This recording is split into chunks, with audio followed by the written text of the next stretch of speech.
Hello everyone, welcome back to our channel benchmark study. आज हम discuss करेंगे SEBI circular for the month of Feb. और इस lecture की जो पीडीएफ है आपको वो हमारे टेलीग्राम चैनल पर मिल जाएगी, जिसका लिंक आपको डिस्क्रिप्शन में दे दिया जाएगा। तो स्टार्ट करते हैं लेक्चर को और बढ़ते हैं अपने फर्स्ट सर्कुलर की तरफ। तो सबसे पहला सर्कुलर है हमारा रिलेटेड टू एआईएफ। एआईएफ क्या है? हमारा अल्टरनेटिव इन्वेस्टमेंट फंड। तो यहाँ पे सेबी ने क्या बोला है, जो हमारे अल्टरनेटिव इन्वेस्टमेंट फंड्स हैं उनको अपने फंड्स की वैल्यूएशन करवानी पड़ेगी एक इंडिपेंडेंट वैल्यूअर से पीरियोडिकली। और वो पीरियड क्या है वो यहाँ पे सर्कुलर में मेंशन किया गया है। तो सबसे पहले हम समझते हैं अल्टरनेटिव इन्वेस्टमेंट फंड क्या होता है। जिनको कुछ नहीं पता वो सिंपल सी भाषा में समझिए। अल्टरनेटिव इन्वेस्टमेंट फंड एक तरीके का क्या होता है? Mutual fund. एक तरीके का म्यूचुअल फंड होता है। सिंपल सी भाषा में समझा रहा हूँ, ठीक है।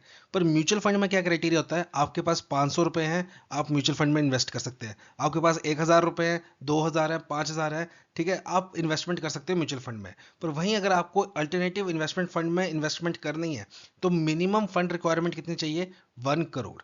अगर आपके पास 1 करोड़ रुपए हैं तभी आप एआईएफ में इन्वेस्ट कर सकते हो, वरना आप एआईएफ में इन्वेस्ट नहीं कर सकते, ठीक है। पर यहां पे सेबी ने क्या बोला है, जैसे एक कंपनी है एबीसी कंपनी। एबीसी कंपनी, इन्होंने अपना एक एआईएफ फंड लॉन्च किया, 123 फंड। तो यहाँ पे क्या है, अगर जैसे किसी कस्टमर को, कोई बाहर का बंदा है, उसने इस फंड में इन्वेस्टमेंट करनी है तो मिनिमम इन्वेस्टमेंट क्राइटेरिया कितना है? 1 करोड़। 1 करोड़ से कम की इन्वेस्टमेंट नहीं चलेगी इस फंड में। पर वहीं है जो एबीसी कंपनी है जिसने ये फंड लॉन्च किया है, इस कंपनी के एम्प्लॉयज हो गए, इस कंपनी के फंड मैनेजर हो गए, इस कंपनी के डायरेक्टर्स हो गए, वो क्या है, वो इस फंड में इन्वेस्टमेंट कर सकते हैं with minimum investment of 25 lakhs। तो ये दोनों बातों में अंतर है। एक एआईएफ फंड में अगर आपको इन्वेस्टमेंट करनी है तो आपका मिनिमम इन्वेस्टमेंट कितनी होगी? 1 करोड़ की।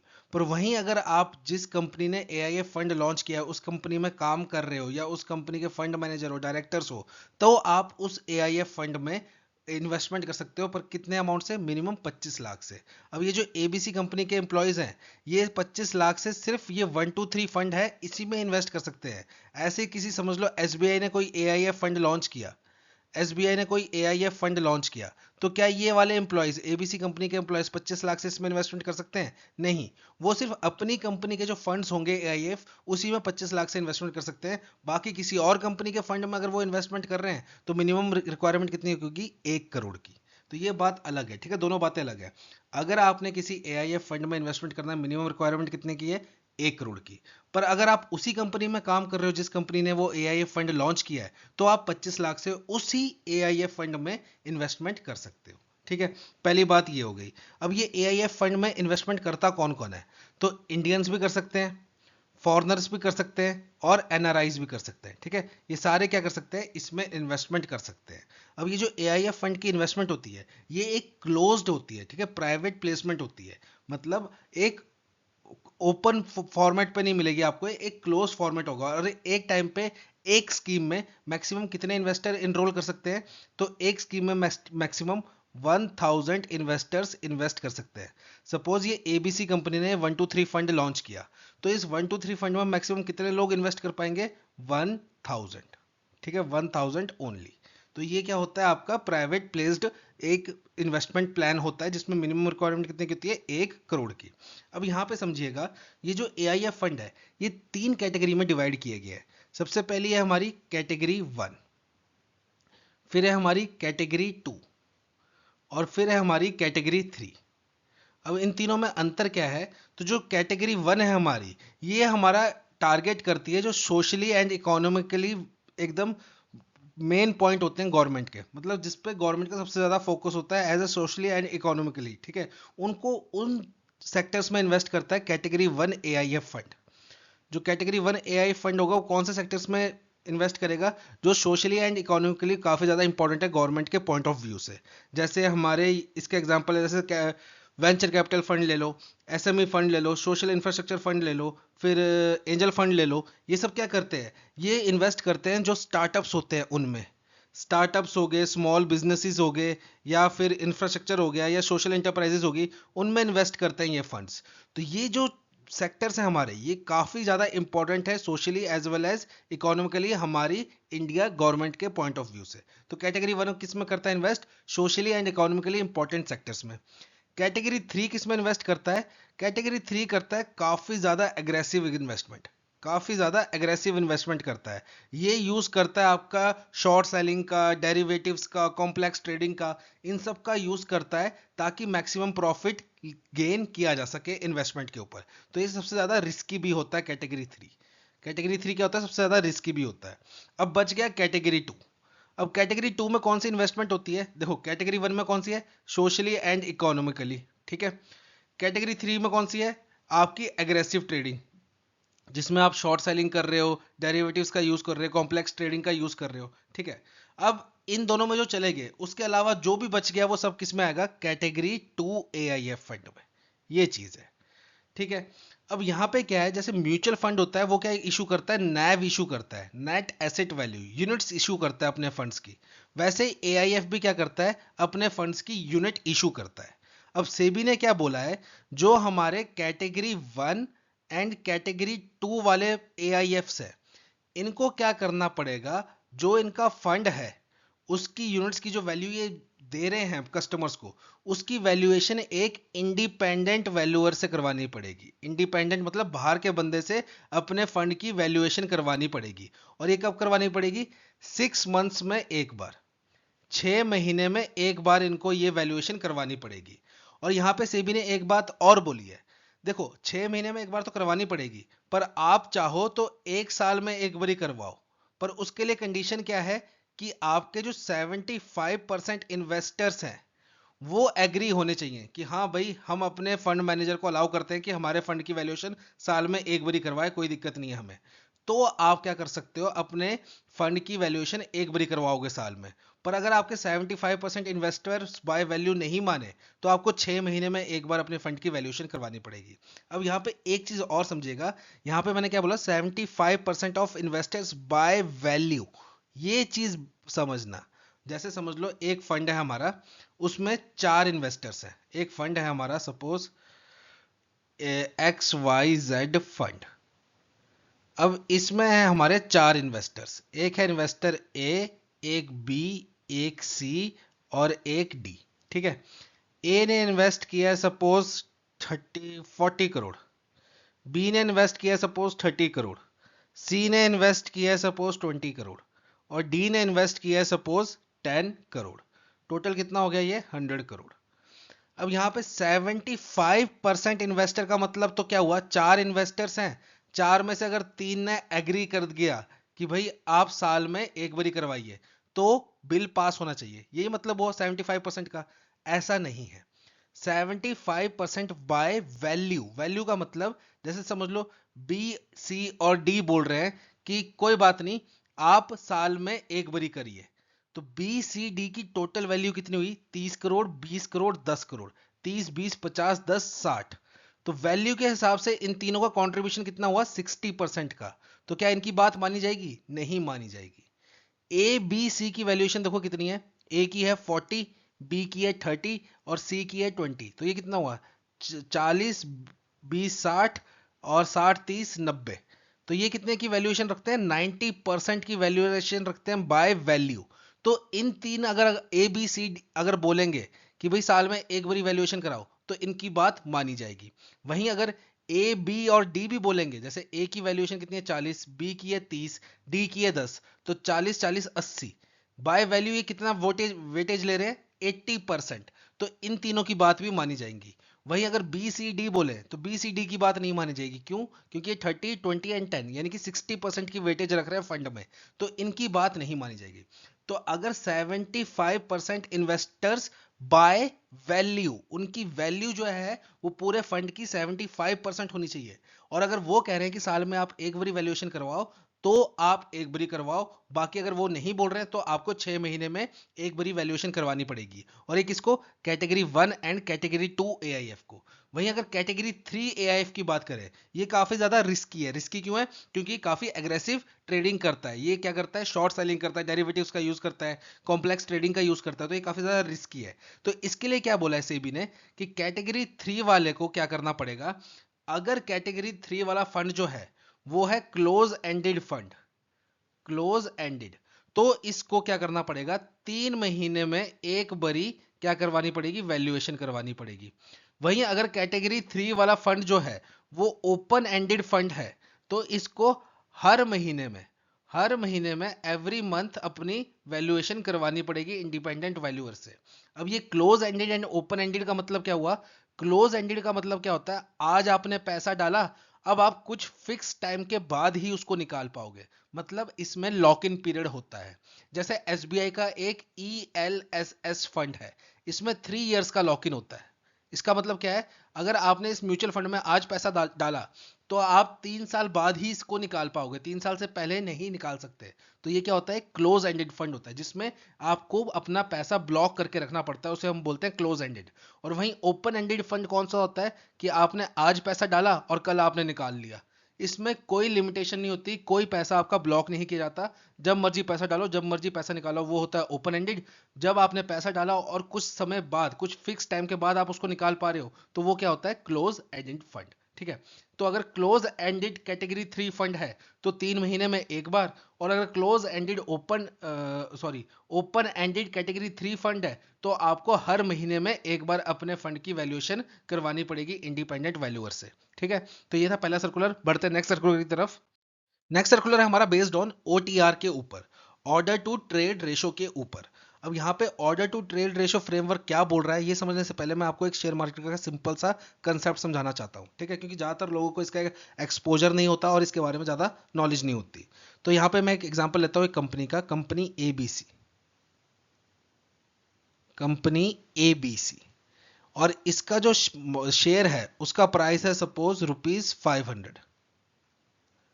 अब आपको लग रहा है फ्यूचर में कंपनी काफी ज्यादा ग्रो करेगी, तो इसमें इन्वेस्टमेंट करने का बहुत सही समय है और इसमें इन्वेस्टमेंट करना काफी सही भी रहेगा। तो आप क्या चाह रहे हो? इस कंपनी के शेयर को परचेज करना चाह रहे हो, बाय करना चाह रहे हो। तो यहां पे क्या होता है, जब भी आप किसी कंपनी का शेयर बाय करोगे, आप यूज करोगे कोई प्लेटफॉर्म ब्रोकर का, जैसे ग्रो ऐप हो गई, जीरोधा हो गया, 5पैसा हो गया। ये क्या है? ब्रोकर्स होते हैं जिसका प्लेटफॉर्म यूज करके आप शेयर को बाय एंड सेल कर सकते हो। अब यहाँ पे जब भी आप किसी शेयर को बाय करोगे, तो बाय करने के दो तरीके होते हैं। बाय करने के दो तरीके होते हैं, एक होता है आपका मार्केट प्राइस और एक होता है आपका लिमिट प्राइस। दोनों में अंतर क्या है वो समझाता हूं मैं आपको। अब देखो, जो ये ₹500 का शेयर है एबीसी का, तो शेयर मार्केट काफी वॉलेटाइल होती है, काफी ज्यादा फ्लक्चुएट करती है।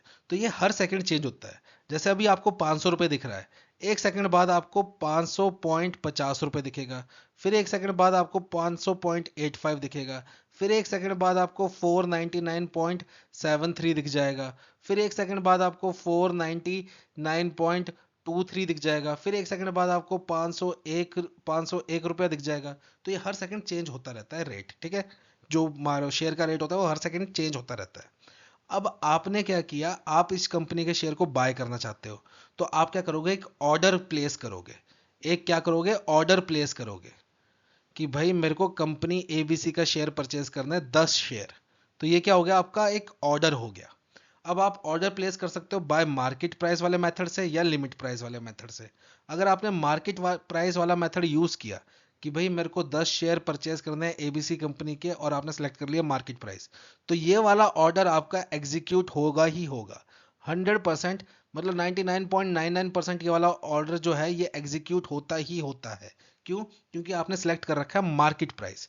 मतलब जिस टाइम आपने बाय का बटन दबाया, आपने लिखा 10 शेयर और आपने बाय का बटन दबाया, उस टाइम जो रेट चल रहा होगा, उस टाइम जो भी रेट चल रहा होगा इस शेयर का, उस रेट के हिसाब से आपको ये शेयर परचेज हो जाएंगे और आपके अकाउंट से पैसे कट जाएंगे। ये होता है आपका मार्केट प्राइस। ठीक है? इसमें आपका ऑर्डर जो है, आपने ऑर्डर क्या दिया था 10 शेयर का, ये एग्जीक्यूट होगा ही होगा। वहीं दूसरा ऑप्शन आता है लिमिट प्राइस। लिमिट प्राइस में क्या है? आपने रेट सेट किया कि भाई कंपनी एबीसी का शेयर है, 10 शेयर मैंने खरीदने हैं, पर मैं खरीदूंगा 490 रुपए के हिसाब से। मैं खरीदूंगा 490 रुपए के हिसाब से। तो ये ऑर्डर जो है ये बहुत कम जो है एग्जीक्यूट होता है। अब ये क्यों नहीं एग्जीक्यूट होता? क्योंकि देखो, आपने ऑर्डर क्या प्लेस किया कि मैंने 10 शेयर परचेज करने हैं, मैंने 10 शेयर्स परचेज करने हैं एबीसी कंपनी के, पर मैं पैसे कितने दूंगा एक शेयर के? 490। अब ये ऑर्डर तभी एग्जीक्यूट होगा जब कभी कोई सेलर मान जाए कि भाई ठीक है, आप 490 में खरीद रहे हो, मैं 490 में बेचने के लिए तैयार हूं। अगर कोई 490 पे सेल करेगा, तभी आपको ये 490 पे परचेज होगा, तभी आप इसको 490 पे खरीद पाओगे। तो यहाँ पे क्या होता है, जब आप लिमिट प्राइस सेट करके ऑर्डर प्लेस करते हो तो काफी बार आपका ऑर्डर एग्जीक्यूट नहीं होता, क्योंकि कोई 500 रुपए का शेयर 490 पे क्यों बेचेगा जबकि उसकी डिमांड ज्यादा है। तो यहाँ पे कोई सेल करता नहीं और आपका ऑर्डर एग्जीक्यूट होता नहीं है। तो ये पूरी कहानी मैंने आपको क्यों समझाई, दो बातों के लिए, कि देखो दोनों बातें अलग है, एक है ऑर्डर प्लेस करना और एक है ऑर्डर एग्जीक्यूट होना। तो दोनों बातों में अंतर है। ऑर्डर प्लेस होना और ऑर्डर एग्जीक्यूट होने में, दोनों बातों में अंतर है। आप ऑर्डर प्लेस कर रहे हो पर जरूरी नहीं है आपका ऑर्डर एग्जीक्यूट हो, ठीक है। वो मार्केट की सिचुएशन के ऊपर डिपेंड करता है। आपने ऑर्डर प्लेस किया और आपका जो रेट है वो जस्टिफाइड है और कोई सेलर उस रेट पे बेचने को तैयार है तो आपका ऑर्डर एग्जीक्यूट हो जाएगा। पर वहीं अगर आपने ऑर्डर प्लेस किया और जो प्राइस है वो जस्टिफाइड नहीं है, ठीक है, कोई सेलर उस पे बेचने के लिए या खरीदने के लिए तैयार नहीं है, तो आपका ऑर्डर एग्जीक्यूट नहीं होगा। ये बात है। अब ये बात मैंने क्यों समझाई, क्योंकि अब हम समझेंगे ओटीआर क्या होता है। ओटीआर होता है आपका number of order placed, number of order placed upon number of order executed. अब ये ऑर्डर प्लेस एंड एग्जीक्यूटेड का अंतर समझ आ गया ना आपको, कि भाई जैसे यहाँ पे एक बंदे ने 490 रुपए का ऑर्डर प्लेस किया पर वो एग्जीक्यूट नहीं हुआ, क्यों, क्योंकि किसी ने 490 पे बेचा ही नहीं। तो यहाँ पे ऊपर क्या आएगा, जितने आपने ऑर्डर प्लेस किए हैं, डिनोमिनेटर में क्या आएगा, जितने आपके ऑर्डर एग्जीक्यूट हुए। तो यहाँ पे सेबी ने क्या किया हुआ था कि जो ओटीआर है, अगर कंपनी की ओटीआर की वैल्यू ज्यादा आ रही है तो उस पर क्या लगाती थी सेबी, पेनल्टी लगाती थी। पेनल्टी अब भी लगा रही है सेबी कि जिस कंपनी का ओटीआर वैल्यू जो है वो ज्यादा है उस पर अभी भी पेनल्टी लगेगी। पर यहाँ पे चेंज क्या लाया है सेबी ने, कि जैसे सपोज एक कंपनी है हमारी एबीसी कंपनी, यही कंपनी लेते हैं। अब ये कंपनी भी काफी ज्यादा ट्रेड करती है और ये यूज करती है एल्गोरिदम का। एल्गोरिदम ट्रेडिंग मतलब आपको खुद मैनुअल ट्रेडिंग करने की जरूरत नहीं है। आप एल्गोरिदम में अपने फीचर्स डाल दो कि भाई इस कंपनी के शेयर्स या इस प्राइस पे हमने शेयर्स परचेज करने हैं, कि जिस कंपनी का सबसे ज़्यादा शेयर सेल हो रहे हैं वो वाले शेयर हमने बाय करने हैं, जिसमें सबसे ज़्यादा प्राइस चेंज हो रहा है वो वाले शेयर। मतलब एल्गोरिदम आपने एक थीम डाल दी कि भाई हमने इस सेक्टर के शेयर्स परचेज करने हैं, या जिस कंपनी के सबसे ज्यादा ट्रेड हो रहे हैं शेयर वो वाले शेयर्स परचेज करने हैं, जिसकी सबसे ज्यादा वॉल्यूम मूव हो रही है वो वाले शेयर परचेज करने हैं। ऐसे आप कोई भी इसमें इनपुट डालोगे और ये एल्गोरिदम आपके बिहाफ पे शेयर्स बाय सेल करेगा, ठीक है। और एल्गोरिदम आपके बिहाफ पे ऑर्डर प्लेस करेगा, आपको मैनुअली ऑर्डर प्लेस करने की जरूरत नहीं है। तो यहाँ पे एबीसी कंपनी है, इसने क्या किया, 10 ऑर्डर प्लेस किए, ठीक है, 10 ऑर्डर प्लेस किए। तो पहले क्या होता था, जब हम ओटीआर कैलकुलेट करेंगे इस एबीसी कंपनी का, तो ये 10 का 10 जो है वो न्यूमरेटर में आ जाता था और डिनोमिनेटर में तो वही आएगा जितने ऑर्डर इनमें से कंफर्म हुए। सपोज इसमें से 5 ऑर्डर कंफर्म हुए, ठीक है, सपोज इसमें से 5 ऑर्डर कंफर्म हुए, तो यहाँ पे आ गया 5। तो यहाँ पे जो ओटीआर आएगा वो कितना आएगा, 2, ठीक है। अब यहाँ पे सेबी ने क्या बोला है कि जैसे एक कंपनी जितने ऑर्डर प्लेस कर रही है उन सबको हम न्यूमरेटर में नहीं रखेंगे।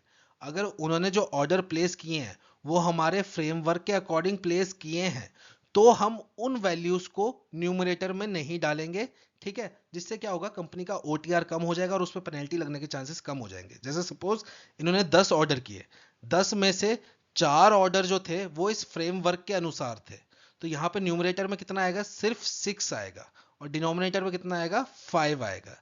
अब इस कंपनी का ओटीआर कितना हो जाएगा, 1.2, ठीक है। अब इस कंपनी का ओटीआर कितना हो जाएगा, 1.2। तो ये बात है, देखो ये चीज क्यों लाई, ताकि जो कोई कोई ऑर्डर्स जो प्लेस करता है कंपनी वो जेन्युइन ऑर्डर्स होते हैं, ठीक है, पर मार्केट की वजह से वो क्या होता है, एग्जीक्यूट नहीं हो पाते और उसकी वजह से क्या होता है, उनका ओटीआर इंक्रीज हो जाता है और उन पर पेनल्टी पड़ जाती है। पर वो ऑर्डर्स जो होते हैं वो जेन्युइन ऑर्डर्स होते हैं, उन्होंने जानबूझ के मतलब फ्रॉड करने के लिए या मार्केट मैनिपुलेशन के लिए या ऑर्डर जानबूझ के प्लेस नहीं किए होते कि भाई जो हमारा शेयर मार्केट है उसका सिस्टम हैंग करे या उसके सिस्टम पे अननेसेसरी ट्रैफिक जाए या उस पे फ्रीक्वेंट ऑर्डर कैंसिल हो या मार्केट मैनिपुलेशन के लिए उन्होंने वो ऑर्डर प्लेस नहीं किए होते। वो जेन्युइन ऑर्डर्स होते हैं पर किसी कारणवश वो क्या होता है, एग्जीक्यूट नहीं हो पाते।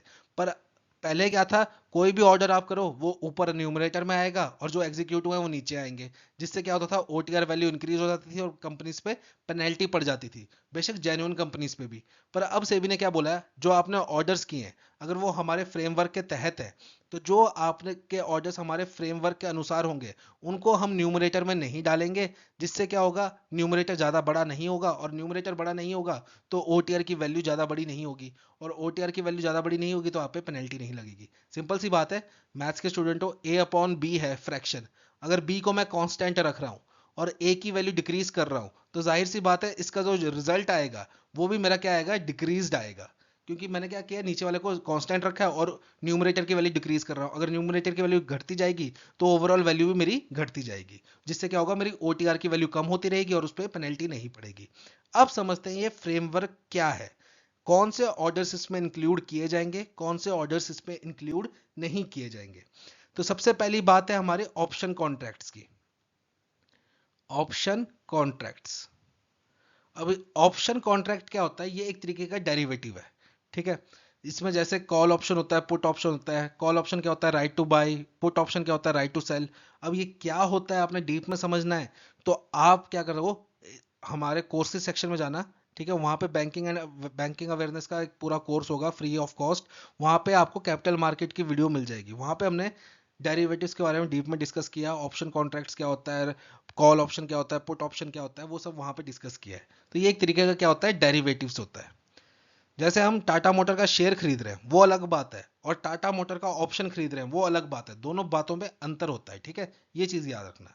तो ये क्या होता है, डेरिवेटिव होता है।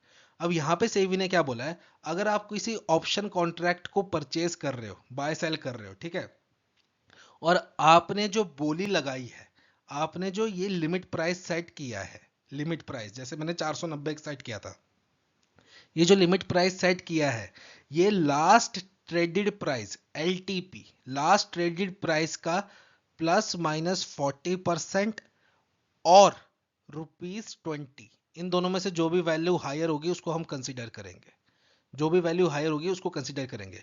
अगर उस रेंज में आ रहा है तो वो जो ऑर्डर आपने प्लेस किया है उसको हम यहाँ पे न्यूमरेटर में कंसीडर नहीं करेंगे, उसको हम जेन्युइन ऑर्डर मानेंगे। मतलब एग्जांपल से समझाता हूँ, दो कंपनीज का एग्जांपल लेता हूँ, एक लेता हूँ मैं कंपनी एबीसी और एक लेता हूँ मैं कंपनी 123 लिमिटेड, ठीक है। अब ये जो कंपनी है इसका जो ऑप्शन कॉन्ट्रैक्ट है, ऑप्शन कॉन्ट्रैक्ट, इसका एलटीपी लास्ट ट्रेडेड प्राइस जो था वो सपोज ₹40 था, और इस कंपनी का जो लास्ट ट्रेडेड प्राइस था ऑप्शन का वो सपोज ₹100 था, ठीक है, इतनी बात क्लियर। अब ₹40 का आप 40% निकालिए, ये कितना हुआ, ₹16, और वहीं 100 का आप 40% निकालिए, ये कितना हुआ, ₹40। और दूसरी तरफ क्या है, ₹20, ₹20। अब हमने क्या कहा, इन दोनों में से हायर वैल्यू को हम कंसिडर करेंगे, तो 16 और 20 में से हायर वैल्यू कौन सी है, ₹20, ठीक है।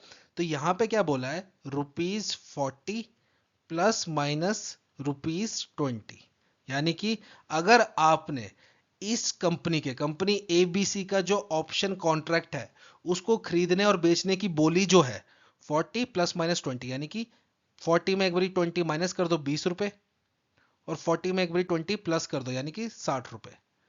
मतलब आपने इस कंपनी का ऑप्शन जिसका लास्ट ट्रेडेड प्राइस है ₹40, इसको खरीदने और बेचने के लिए बोली लगाई है आपने ₹20 से लेकर ₹60 तक, तो उस ऑर्डर को हम कंसीडर नहीं करेंगे इसमें ऊपर डालने के लिए, नंबर ऑफ ऑर्डर्स प्लेस्ड में इस वाले ऑर्डर को कंसीडर नहीं करेंगे, बेशक ये एग्जीक्यूट हो एग्जीक्यूट ना हो, ये आपका एक जेन्युइन ऑर्डर है, इसको हम ये नहीं मानेंगे कि आपने मार्केट मैनिपुलेशन के लिए ये ऑर्डर सेट किया है या आपके ऑर्डर की वजह से हमारे सिस्टम में अननेसेसरी ट्रैफिक आ रहा है, ये एक जेन्युइन ऑर्डर है और इस ऑर्डर को हम न्यूमरेटर में प्लेस नहीं करेंगे। वैसे यहाँ पे ऑप्शन देखो, 100 का 40% ₹40, अब ₹40 और ₹20 में से कौन सी वैल्यू हायर है, 40, तो हम 40 को कंसीडर करेंगे। तो यहाँ पे कंपनी 123 का अगर मैंने ऑप्शन कॉन्ट्रैक्ट को बाय या सेल करना है तो मैक्सिमम कितने रुपए में बाय सेल कर सकता हूँ, ±40, यानी कि ये 60 रुपए से लेके मैं कितना 140 रुपए, इसके बीच में अगर मैं बोली लगा रहा हूं, 60 रुपए से 140 रुपए तक की मैं बोली लगा रहा हूं, तो वो मेरा ऑर्डर क्या है, मेरा ऑर्डर कंसिडर नहीं किया जाएगा फॉर ओटीआर। वहीं मैंने अगर कंपनी 1 2 3 का जो कॉन्ट्रैक्ट, ऑप्शन कॉन्ट्रैक्ट है, इसको परचेज करने के लिए मैंने बोली लगाई ₹150 की, या मैंने बोली लगाई ₹50 की, ठीक है, या ₹40 की, तो ये वाले जो ऑर्डर्स होंगे ये कंसिडर किए जाएंगे ओटीआर के लिए। पर अगर मैंने बोली लगाई ₹80 की, ₹90 की, ₹100 की, ₹120 की, तो ये वाले ऑर्डर्स कंसिडर नहीं किए जाएंगे मेरे ओटीआर के लिए। ये मतलब था इसका। अब देखो मैंने इतने सारे ऑर्डर प्लेस किए, और ये जेन्युइन ऑर्डर्स प्लेस किए मैंने, ठीक है, इस रेंज में ऑर्डर प्लेस किए, तो वो ऑर्डर मेरे ऊपर न्यूमरेटर के लिए कंसिडर नहीं किए जाएंगे। ये मतलब था इसका। अब ये बात होगी कंपनीज के लिए, ठीक है। अब यहाँ पे इन्होंने एक चीज और बोली है, एक एग्जाम्पशन दिया है। एग्जाम्पशन किसके लिए दिया है, जो हमारे मार्केट मेकर्स होते हैं उनके लिए एग्जाम्पशन दिया है। अब मार्केट मेकर्स क्या होता है, देखो उन्होंने बोला कि अगर आपका जो ऑप्शन कॉन्ट्रैक्ट है, अगर आप ऑप्शन कॉन्ट्रैक्ट को बाय सेल कर रहे हो, और आपका जो ऑर्डर है +- 40% of LTP, last traded price, और ₹20 plus minus whichever is higher, इस रेंज के अंदर है, तो आपका ऑर्डर हम कंसिडर नहीं करेंगे ओटीआर के लिए, ठीक है। पर यहां पे क्या बोला है कि जो मार्केट मेकर्स हैं, मार्केट मेकर्स, उनके कोई भी ऑर्डर हम कंसिडर नहीं करेंगे ओटीआर के लिए। अब मार्केट मेकर्स कौन होते हैं, मार्केट मेकर्स जो होते हैं कि कंटिन्यूसली रेडी होते हैं बाय करने के लिए, कंटिन्यूसली रेडी होते हैं सेल करने के लिए। मार्केट मेकर्स कौन होता है, जो कंटिन्यूसली रेडी रहते हैं किसी भी चीज को बाय करने के लिए और किसी भी ऑर्डर को सेल करने के लिए, जिनकी वजह से क्या होता है, जो कस्टमर्स होते हैं वो फ्रीक्वेंटली ट्रेड कर सकते हैं किसी भी वक्त। मार्केट मेकर्स को आप एक तरीके से, मैं एग्जांपल के बेस्ट एग्जांपल देता हूं इसका, एक गोल्ड स्मिथ की जो शॉप होती है, सुनियार की जो शॉप होती है, ठीक है, जिसमें सोने का सामान मिलता है, ठीक है, सोने के गहने वगैरह मिलते हैं, जो गोल्ड स्मिथ होता है उसकी शॉप जो होती है, उसको आप समझो मार्केट मेकर। अब गोल्ड स्मिथ की शॉप में एक बंदा आया 10 बजे कि भाई मैंने अपना सोना बेचना है, गोल्ड स्मिथ बोलेगा ठीक है बेचो, मैं पैसे देता हूँ। फिर वैसे एक बंदा आया 10-15 पे कि भाई मैंने यहाँ से सोने की चैन खरीदनी है, कहता हाँ खरीदो भाई, आप मेरे को पैसे दो चैन खरीद लो। तो ये जो शॉपकीपर है ये क्या है, एक मार्केट मेकर है, जो 24 घंटे, मतलब 24 घंटे का मतलब जब तक अवेलेबल है, दुकान खुली है, तब तक ये तैयार बैठा है कि कोई भी आ जाए अपना सोना मेरे को बेच दे, और कोई भी आए मेरे से सोना खरीद ले। वैसे ही मार्केट मेकर होते हैं, जो जब तक मार्केट खुला होता है तैयार बैठे होते हैं कि आपने ऑर्डर बाय करना है, कोई नहीं आप बाय कीजिए, हम परचेज करेंगे, हम सेल करेंगे। और कोई बोलेगा कि भाई मैंने ऑर्डर सेल करना है, तो कहेगा कोई नहीं आप सेल कीजिए, हम बाय करेंगे। तो यहाँ पे क्या है, ये मार्केट मेकर्स, जिनकी वजह से मार्केट कंटिन्यूसली चलती रहती है, कोई ऑर्डर ब्लॉक नहीं होते। तो मार्केट मेकर्स के लिए उन्होंने एक्सेप्शन दिया हुआ है कि भाई आप जितने मर्जी का ऑर्डर प्लेस कीजिए, जितने मर्जी अमाउंट पे, जितने मर्जी प्राइस पे ऑर्डर प्लेस कीजिए, आपका हम ऑर्डर कंसिडर नहीं करेंगे ओटीआर के लिए, आपको एक्सेप्शन दी गई है, ठीक है। तो ये तो बात होगी किसके लिए, ये बात होगी हमारी ऑप्शन कॉन्ट्रैक्ट्स के लिए। अब शेयर्स के लिए भी क्या बोला है इन्होंने, शेयर्स के लिए क्राइटेरिया अलग दिया है कि मैंने आपको पहले बोला था कि टाटा मोटर्स का आप शेयर परचेज करोगे वो बात अलग होती है, और टाटा मोटर्स का आप ऑप्शन परचेज करोगे तो वो अलग कंसेप्ट है। तो ऑप्शन के लिए क्या बोला है इन्होंने, +- 40 या +- 20 रुपीज, इन दोनों में से जो भी वैल्यू हायर होगी उसको कंसिडर करेंगे। और वहीं अगर मैं शेयर की बात करूं, तो शेयर के लिए इन्होंने क्या बोला है, शेयर के लिए इन्होंने बोला है कि शेयर के लिए मैक्सिमम कितना है, +- 0.75% ऑफ LTP, ये है शेयर्स के लिए। अब इसका मतलब क्या है कि जैसे समझ लो एक कंपनी है जिसका शेयर है ₹1000 का, एक कंपनी है जिसका शेयर का रुपीज है ₹1000, ठीक है, शेयर का प्राइस है ₹1000, तो 1000 का 0.75% कितना हुआ, ₹7.5। तो यहां पे आप मैक्सिमम बोली, मैक्सिमम अमाउंट जो सेट कर सकते हो कितना कर सकते हो, 1000 +- 7.5, यानी कि आप कितना सेट कर सकते हो, 992.5 से लेके 1007.5। अगर आपने जो प्राइस सेट किया है, ऑर्डर प्लेस किया है, वो इस प्राइस रेंज के अंदर है, तो हम उसको कंसिडर नहीं करेंगे ओटीआर के लिए। वहीं अगर आपने ऑर्डर सेट किया कि भाई मैं इसको बाय करना चाहता हूँ ₹990 पे, या मैं इसको सेल करना चाहता हूँ 1010 रुपए पे, तो ये वाले ऑर्डर हम कंसिडर करेंगे OTR के लिए। ठीक है, तो ये कंसेप्ट था। बढ़ते हैं नेक्स्ट सर्कुलर की तरफ। नेक्स्ट सर्कुलर है हमारा based on gold and silver जो कि फिजिकली हेल्ड किया जाता है म्यूचुअल फंड स्कीम्स द्वारा, उनकी वैल्यूएशन के ऊपर। अब इसका मतलब क्या है, देखो आपने बहुत सारे ETF सुने होंगे, गोल्ड ETF, सिल्वर बीज ETF। वो क्या करते हैं, वो फंड लॉन्च करते हैं गोल्ड एंड सिल्वर के नाम पे। गोल्ड फंड लॉन्च किया या सिल्वर ETF फंड लॉन्च किया, इसमें आप क्या करते हो, इन्वेस्ट करते हो। तो जो आपका पैसा जाता है इन फंड्स के पास, इन फंड के पास जो आपका पैसा कलेक्ट होता है, उससे क्या करते हैं, ये physical gold and silver purchase करते हैं। फिजिकल गोल्ड और सिल्वर परचेज करते हैं, तो मतलब आप इनडायरेक्टली क्या कर रहे हो, सोने और चांदी में निवेश कर रहे हो इन ETFs के द्वारा, क्योंकि ये ETFs आपसे आपसे पैसे लेते हैं और उस पैसों से क्या करते हैं, physical gold and silver buy करते हैं। अब यहाँ पे समस्या क्या है इन ETFs के साथ, कि देखो हर म्यूचुअल फंड क्या करता है, अपने कस्टमर को नैव ऑफर करता है, मतलब अपने फंड की यूनिट्स ऑफर करता है, और हर यूनिट का एक रेट होता है। अब ये गोल्ड एंड सिल्वर ETF के साथ दिक्कत क्या है, गोल्ड एंड सिल्वर ETF के साथ इन्होंने physical gold and silver purchase कर रहे हैं आपके पैसों से, ये physical gold and silver purchase कर रहे हैं, और अपने कस्टमर्स को क्या दे रहे हैं, जो इसमें इन्वेस्ट कर रहे हैं उनको यूनिट्स अलॉट कर रहे हैं। अब उस यूनिट की वैल्यू कितनी होगी, ये इनको डेली कैलकुलेट करनी पड़ती है, क्योंकि गोल्ड एंड सिल्वर का प्राइस डेली फ्लक्चुएट करता है। अब इनको एक चाहिए रेफरेंस, जिससे ये गोल्ड एंड सिल्वर का एक रेफरेंस, मतलब कि जिससे ये गोल्ड एंड सिल्वर की वैल्यू निकाल सके। तो पहले ये रेफरेंस के लिए यूज करते थे LBMA, London Boolean market association को। जो London Boolean market association price देती थी गोल्ड और सिल्वर का, उसको ये रेफरेंस लेके चलते थे म्यूचुअल फंड कंपनीज, और उसके बिहाफ पे अपनी गोल्ड एंड सिल्वर की वैल्यू निकालते थे, और उस वैल्यू से एक यूनिट का रेट कितना आएगा, एक यूनिट की वैल्यू कितनी आएगी, वो कैलकुलेट करते थे ये।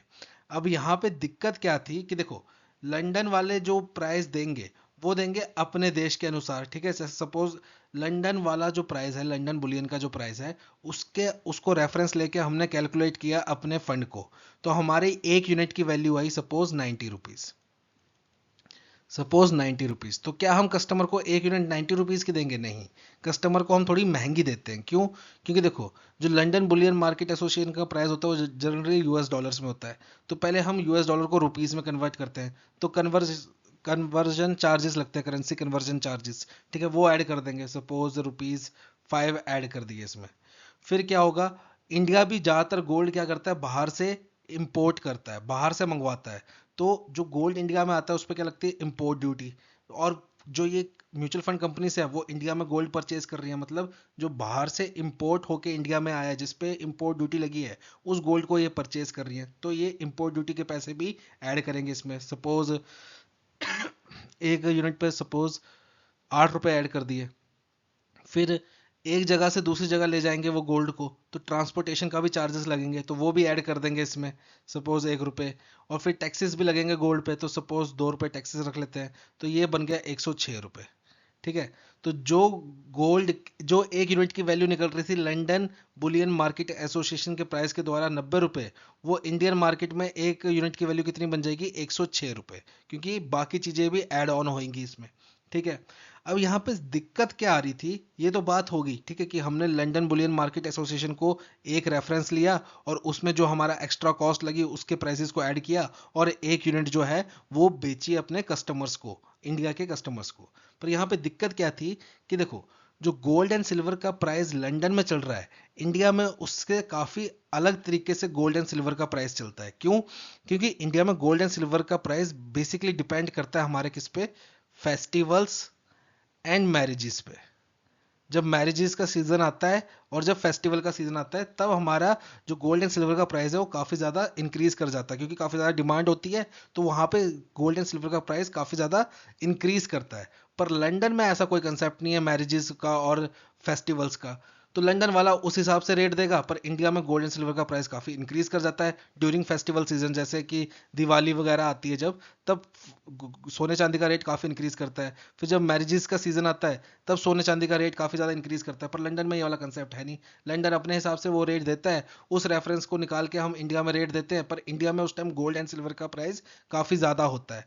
तो यहाँ पे सेबी ने क्या बोला कि देखो, आप इंडियन सेंटिमेंट्स का ख्याल रखते हुए, इंडियन डिमांड एंड सप्लाई का ख्याल रखते हुए, अब आप क्या क्या करोगे कि लंदन बुलियन मार्केट एसोसिएशन को रेफरेंस नहीं लोगे, आप स्पॉट प्राइस उठाओगे हमारे इंडियन मार्केट का। ठीक है, आप स्पॉट प्राइस उठाओगे इंडियन मार्केट का, जो spot price Indian share markets दे रहे होंगे, उस स्पॉट प्राइस को आप कंसीडर करोगे रेफरेंस के लिए, और उस रेफरेंस और उस रेट से आप अपनी नैव्स को कैलकुलेट करोगे, अपनी यूनिट की वैल्यू कैलकुलेट करोगे, ना कि लंदन बुलियन मार्केट एसोसिएशन के रेट से।